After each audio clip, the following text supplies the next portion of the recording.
Amém. Glórias a Deus, irmãos. Vamos curvar as nossas cabeças e colocar diante de Deus a ministração da palavra, pedindo a graça do Senhor sobre as nossas vidas, em nome de Jesus. Feche teus olhos. Pai amado, bendizemos, exaltamos o teu santo nome. Só tu és Deus, só tu és Senhor. Te agradecemos, Pai, pela oportunidade de mais uma vez estudar e ministrar a tua palavra, e eu te peço, Espírito Santo de Deus, nos dá entendimento, fala conosco, e que essa palavra, ela edifique o coração de cada um que vai escutar, em nome de Jesus, amém. Glórias a Deus. Como é que você tem passado, meu irmão? Tudo bem? Graças a Deus. Quero te trazer uma palavra cujo tema é: Deus tem um caminho excelente para você. Você sabia que todos os caminhos de Deus são bons, todos os caminhos de Deus são perfeitos, e tudo que Deus faz é para a nossa bênção? Então eu queria que você me acompanhasse no estudo dessa palavra, abrindo no livro de Deuteronômio, no capítulo 8, a partir do verso 15.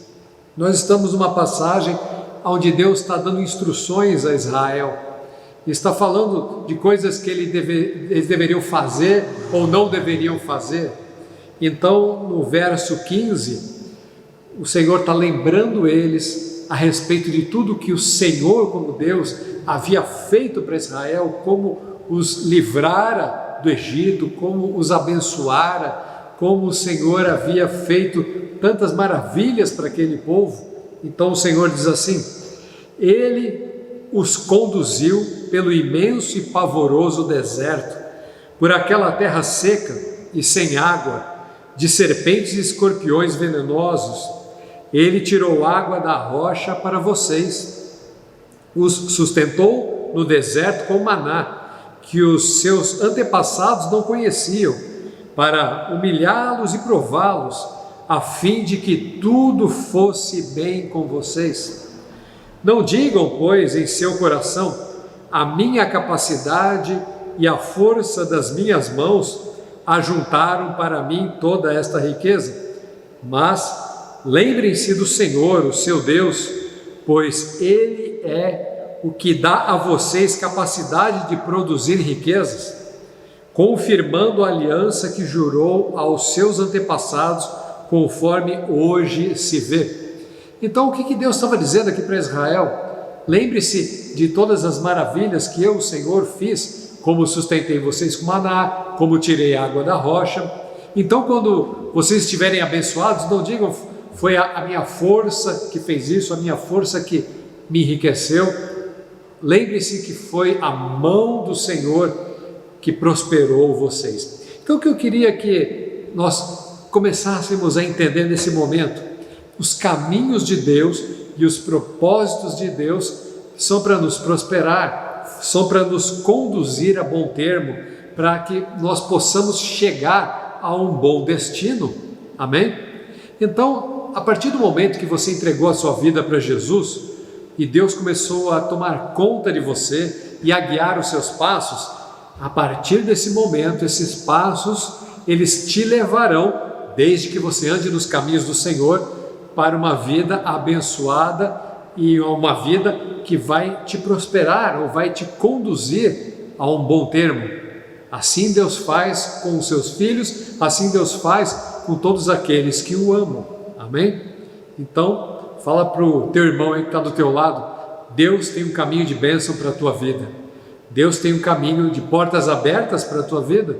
Deus tem um caminho de sucesso para você.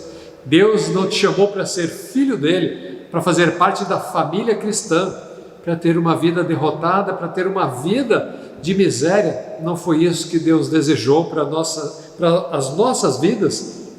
Deus desejou para nós bênção e bom termo. Glórias a Deus. Agora abre no livro de 1 Coríntios, no capítulo 9.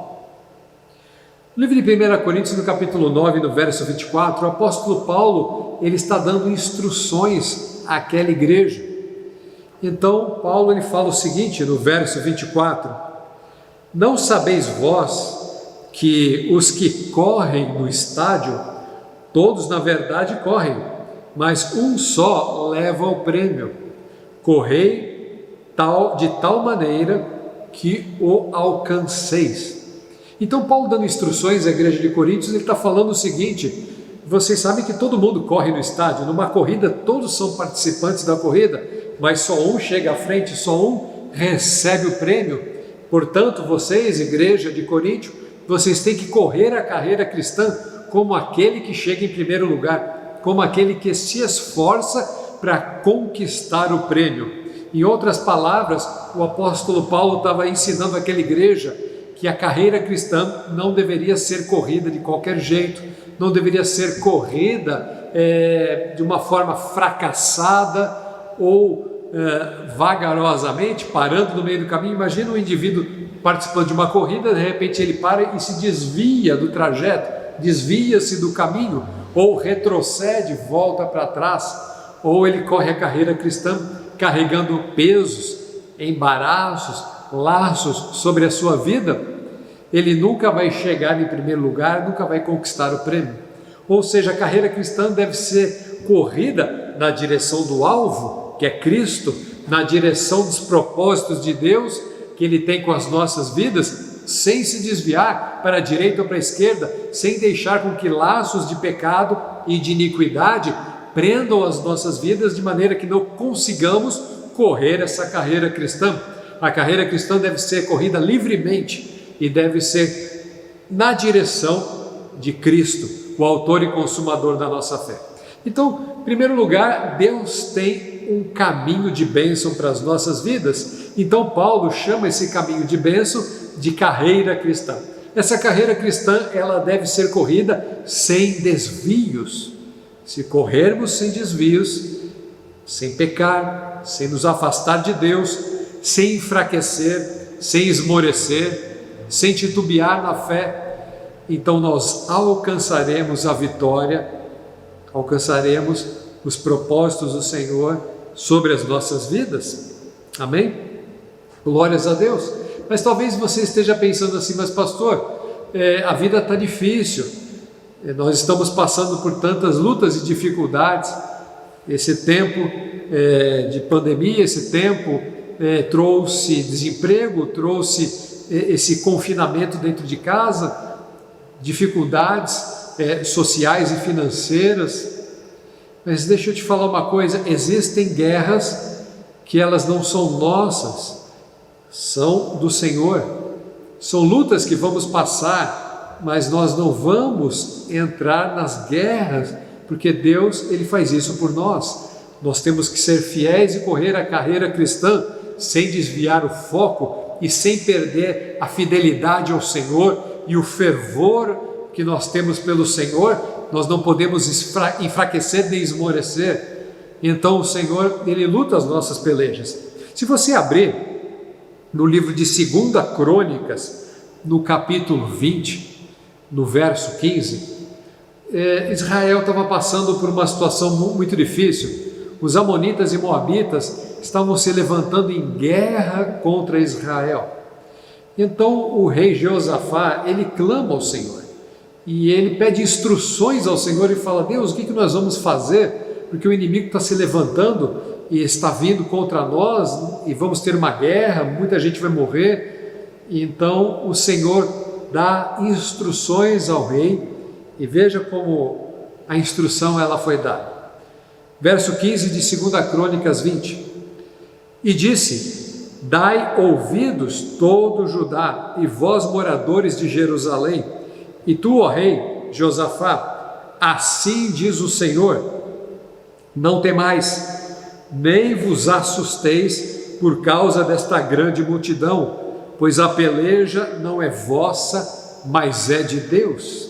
Então entenda uma coisa: existem lutas que são do Senhor, não são nossas. Nem todas as dificuldades, nem todas as batalhas nós vamos ter que lutar com esforço próprio, vamos ter apenas que confiar em Deus, porque Ele vai à frente, Ele luta por nós, Ele abre as portas, Ele faz o milagre, Ele traz à existência o que não existe, Ele faz acontecer aquilo que nós não conseguimos conquistar. Então, quando Deus está dando instruções a Josafá, Ele diz assim: Josafá, não se preocupe, essa peleja é minha, não é sua, vós não tereis que pelejar. Fica quieto, descansa, confia em mim. Aí, no verso 20, diz assim: e pela manhã cedo se levantaram e saíram ao deserto de Tecoa. Qual foi a instrução que Deus deu para aquele povo? Deus falou assim: vocês vão ao campo de batalha, vocês vão ao fronte, só que na frente vão os levitas, os sacerdotes, os cantores, e eles vão adorando com instrumentos musicais, glorificando e exaltando o nome do Senhor. Então, enquanto eles estiverem adorando e glorificando o nome do Senhor, Deus disse que Ele viria e faria peleja. Então veja, pela manhã cedo se levantaram e saíram ao deserto de Tecoa, e ao saírem, Josafá pôs-se em pé e disse: ouvi-me, ó Judá, e vós moradores de Jerusalém, crede no Senhor vosso Deus e estareis seguros. Presta atenção, crede no Senhor nosso Deus e estaremos seguros. Crede nos seus profetas e prosperareis, ou seja, na palavra que Deus dá, creia nela. Verso 21, e aconselhou-se com o povo e ordenou cantores para o Senhor, que louvassem a majestade santa do Senhor, saindo diante dos armados e dizendo: louvai ao Senhor, porque a sua benignidade dura para sempre. Você consegue imaginar um pelotão de soldados, um batalhão de guerra, só que na frente pessoas tocando instrumentos musicais e cantando? Você consegue imaginar isso? Há um tempo atrás eu participei de um congresso no Rio de Janeiro, e o pastor que estava pregando era um africano chamado Labanjumba. E esse africano era um homem, esse pastor, ele era o líder da intercessão do seu país. E lá no país dele, em Uganda, se não me engano era Uganda, ele liderava a intercessão da nação e ele desfazia toda a feitiçaria que os feiticeiros colocavam nas florestas. Lá na África a feitiçaria é muito forte. Então os feiticeiros colocavam muita feitiçaria no meio da floresta. Então o país estava participando estava tendo uma guerra civil e militares contra rebeldes. Então o exército tinha que entrar na floresta para prender os rebeldes que estavam infiltrados pelo meio da floresta. E os rebeldes, eles, junto com os feiticeiros, enchiam a floresta de macumbaria, de feitiçaria, para que eles pudessem ganhar a batalha e não fossem presos, né? Então o exército do país chamou o pastor Labanjumba, junto com a sua equipe pastoral, para que eles fossem à frente do campo de batalha, que eles entrassem na floresta e o exército do país vinha atrás. E os pastores iam andando na frente e orando e repreendendo e desfazendo toda a obra do mal, e desfazendo toda a macumba e desmanchando toda aquela feitiçaria que eles estavam fazendo no meio da floresta. Então eles iam orando e cancelando todo aquele poder, para que o exército do país pudesse entrar e confrontar os guerrilheiros e os rebeldes. Veja que coisa tremenda, o poder de Deus indo à frente de uma batalha. Isso foi real, foi um testemunho que eu ouvi do pregador. E agora aqui em Israel, Josafá está chamando a nação para adorar ao Senhor. E quando eles estivessem adorando e glorificando o nome do Senhor, a glória de Deus desceria e atuaria contra o inimigo. E assim o fizeram. E no verso 22, e quando começaram a cantar e a dar louvores, o Senhor pôs emboscada contra os filhos de Amon e Moabe e os da montanha de Seir, que vieram contra Judá. e foram desbaratados. Aleluia, glórias a Deus. Meu irmão, entenda uma coisa: existem momentos na nossa vida que nós não vamos falar nada, nós vamos adorar a Deus, vamos glorificar o nome do Senhor e falar: Pai, a guerra é tua, guerreia, a luta é do Senhor, vai à frente. E o Senhor vai responder: esta luta não tereis que pelejar. Observai, veja o livramento, me adora, me glorifica. Então, quando o nome do Senhor é exaltado, a glória de Deus desce, e quando a glória de Deus desce, ele desmancha toda a artimanha do inimigo, e assim eles foram desbaratados, venceram a guerra única e exclusivamente com a adoração. O Senhor, ele quer que você adore e glorifique o nome dele. Ore, busque a face do Senhor, e então o Senhor, ele vai à frente das tuas lutas, à frente das tuas guerras, e trará a vitória em nome de Jesus. Aleluia, glórias a Deus. Então, como eu comecei falando, Deus disse para Israel: lembra do que eu fiz no deserto, como eu trouxe o maná, como eu trouxe água da rocha. Lembre-se que a tua prosperidade não veio da força da tua mão, mas veio das mãos do Senhor. Então, quando entendemos que a nossa vitória vem do Senhor, nós começamos a adorar e a glorificar a Deus pelo que Ele fará. Então Ele vem, luta as nossas lutas e traz vitória nas nossas guerras. Glórias a Deus, aleluia. Agora quero compartilhar um outro texto que está no Novo Testamento e no livro de João. Existem situações da nossa vida que elas estão debaixo da permissão de Deus, e não necessariamente porque erramos, porque pecamos, porque fizemos algo para colher aquela consequência. Muitas vezes nós não temos culpa de coisas que acontecem, mas Deus, ele permite para que ele possa fazer um milagre, para que o nome dele seja exaltado. E esse texto que eu vou ler agora, no livro de João, no capítulo 9, ele fala exatamente sobre isso, sobre um rapaz que era cego.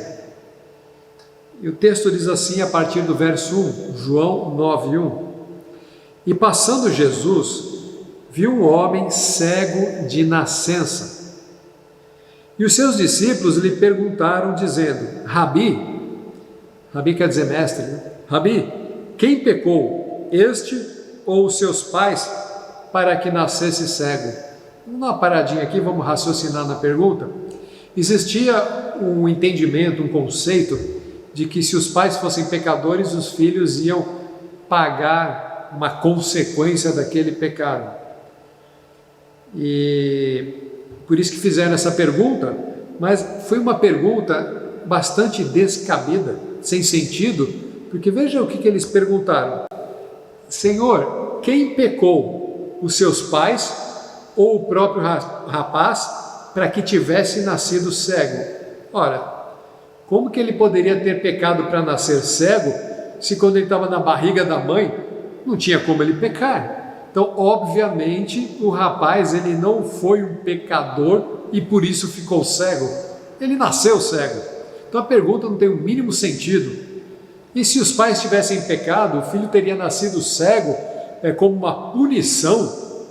As coisas não funcionam dessa maneira. Então o rapaz, ele era cego porque nasceu assim, mas nem ele tinha culpa e nem os seus pais. Olha a resposta de Jesus.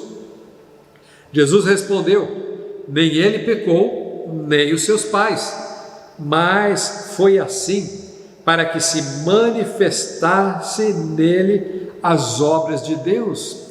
Então a resposta de Jesus, ela foi explicando da seguinte forma: ele está cego para que a glória de Deus pudesse se manifestar. Você concorda que só pode haver cura de um cego se tiver um cego?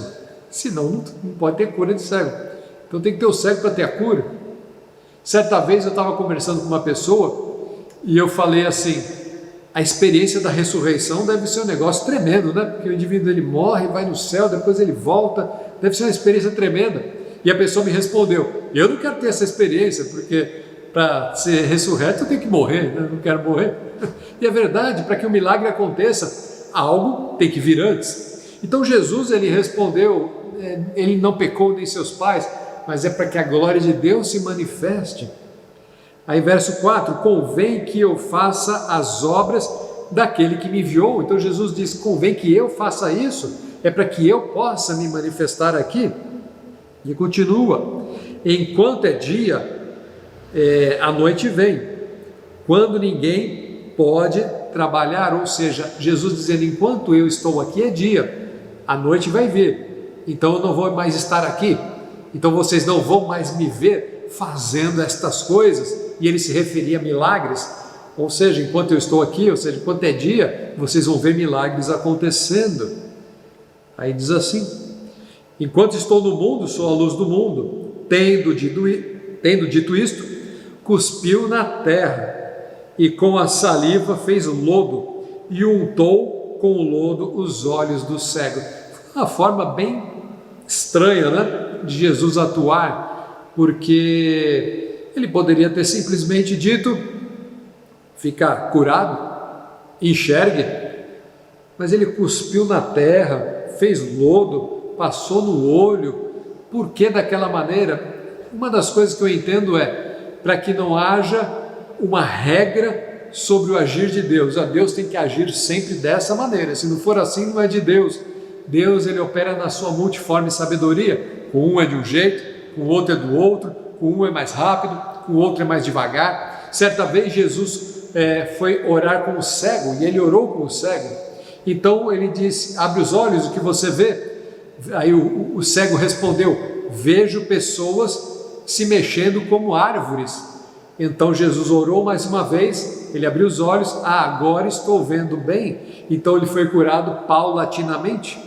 Em outras ocasiões acontecia instantaneamente. Então não existe uma regra para o agir de Deus.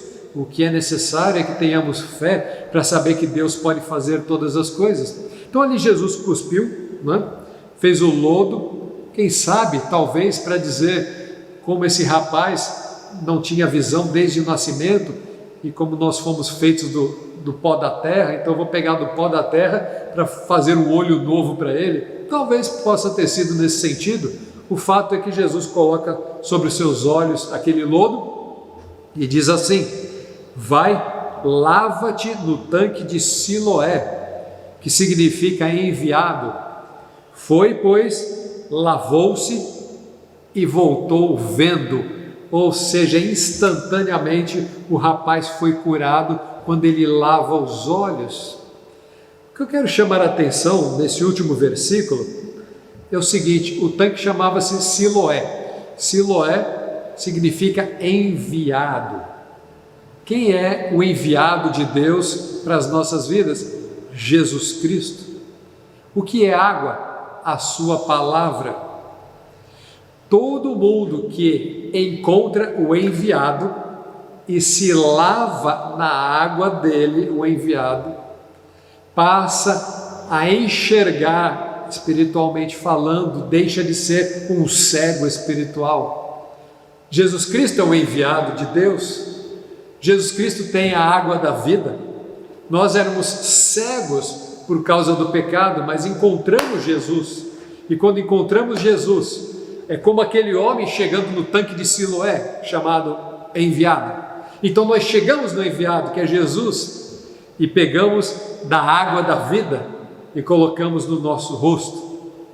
Então aquela água da vida, que é a palavra de Cristo, tira a nossa cegueira espiritual e nós passamos a ver como a palavra de Deus nos ensina, enxergando ao Senhor como nosso único e suficiente Salvador. Aleluia! Glórias a Deus! Que hoje você possa ir ao tanque de Siloé, lavar o teu rosto nessa água da palavra de Deus e enxergar espiritualmente tudo aquilo que Deus tem preparado de bênção para a sua vida em nome de Jesus. Lembre-se, glorifique a Deus no meio das batalhas. Depois, quando você tiver vitória, não diga, foi a minha força que conquistou, mas diga, foi o meu Deus que me deu esta vitória. Por fim, lembre-se que nem toda luta, a culpa é sua. Nem tudo que acontece foi um erro seu. Tem coisas que são consequências do dia a dia, mas o milagre sempre vai vir do Senhor. Deus tem um milagre essa semana para a tua vida. Receba no nome de Jesus. Adore a Deus, confie nele, vá ao tanque de Siloé, pegue da água da vida, mergulhe nela e você vai enxergar milagres do Senhor, em nome de Jesus. Amém? Vamos orar. Feche teus olhos, abaixe sua cabeça, vamos clamar. Se você está enfermo, eu quero que você agora coloque essa enfermidade diante do Senhor. Se você está passando por uma luta, não sabe como lutar, comece a glorificar a Deus. Deus vai lutar a tua peleja. Vamos orar? Pai amado, eu quero colocar essa pessoa que está me ouvindo agora, e ela está em casa enferma, ela está em casa, Senhor, passando por alguma debilidade ou algum mal, mas na autoridade do nome de Jesus eu quero profetizar a cura que vem agora sobre ela, no poder do nome de Jesus. O Senhor levou na cruz do Calvário as nossas dores, as nossas enfermidades. Então eu tomo, Senhor Deus, esta enfermidade desta pessoa que está me ouvindo, coloco agora na cruz do Calvário e declaro: há poder no nome de Jesus para curar. Que a cura venha sobre a tua vida e você fique são e sã, em nome de Jesus. E aquele que está passando lutas, pelejas, Pai, que comece a adorar agora, e a adoração vai trazer a tua glória, e a tua glória vai trazer vitória na batalha. Que assim seja, em nome de Jesus. Amém. Receba essa palavra no teu coração, meu irmão. Que Deus te abençoe em nome de Jesus.